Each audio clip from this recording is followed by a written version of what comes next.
On vient de l'entendre avec Anne-Fleur Lespio, une délégation de la CEDEAO est donc actuellement au Niger. Et pour en parler avec nous, Pascal Hérault. Bonsoir Pascal Hérault, vous êtes journaliste à l'Opinion. Une intervention militaire au Niger serait la dernière option envisagée selon les dernières déclarations donc de la CEDEAO.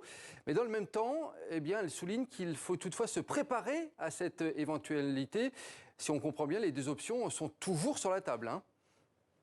Oui, on est dans le registre de la menace, de la pression sur les nouvelles autorités putschistes en place à Niamey. Mais le recours à la force reste, à mon sens, très hypothétique. On sait bien que une force anti-push au sein de la CEDEAO était désirée par un certain nombre de chefs d'État depuis les coups d'État qui ont eu lieu au Mali, en Guinée et au Burkina Faso. On sait très bien qu'il y avait déjà eu des réunions par le passé, notamment l'année dernière, pour sa mise en place. Et on sait qu'ensuite, il y a eu des réunions de chefs d'état-major des pays de la CEDEAO et que ces derniers sont assez réticents à la mettre en place. Donc moi, j'ai du mal à croire qu'au-delà des pressions sur la junte au pouvoir à Niamey, on puisse mettre en place cette force qui irait déloger les autorités de transition actuellement à Niamey. Et puis pour intervenir, notamment pour exfiltrer le président Bazoum, ce serait une opération très délicate parce qu'il est avec des familles de la garde présidentielle. Ça reste du ressort de forces spéciales et ça reste très difficile à réaliser. Pascal Hérault, les négociations justement avec les putschistes, elles peuvent aboutir selon vous ?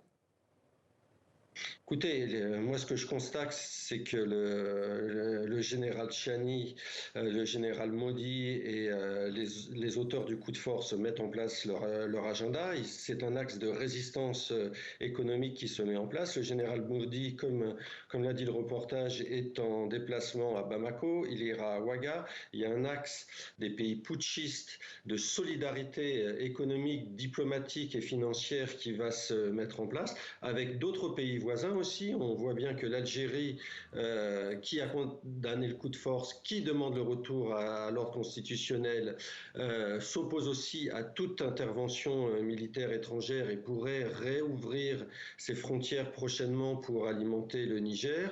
Le Mali les routes qui viennent du Mali peuvent aussi servir pour approvisionner le pays. On voit bien qu'il y a des économies de résistance qui se sont mises en place, même au Mali et dans les pays qui étaient sous sanction de la CEDEAO. Pascal Hérault, il nous reste quelques secondes pour commenter une autre information du jour très importante. Dans le cadre des sanctions contre le Niger, on apprend que le Nigeria a coupé son approvisionnement en électricité. Est-ce qu'il faut s'attendre à d'autres décisions de ce type selon vous ? Alors le Nigeria, c'est vraiment le pays qui conserve de très importants leviers sur le Niger. Et effectivement, en coupant l'électricité à son voisin, elle rend difficile notamment l'exploitation industrielle et va rendre beaucoup plus difficile la vie du gouvernement et des populations. Il y a déjà un blocus économique et financier imposé par le Nigeria. Il y a des sanctions individuelles imposées par la CEDEAO. Est-ce qu'ils peuvent aller plus loin dans le registre des sanctions? Je ne sais pas exactement. À mon avis, la prochaine arme, si elle est mise à exécution, ce sera l'arme militaire. Mais là encore, je crois que les militaires nigérians sont assez réticents, malgré la volonté du président Tinubu qui joue sa crédibilité. Merci beaucoup pour cet éclairage donc, sur ces dernières informations au Niger. Pascal Hérault, merci beaucoup.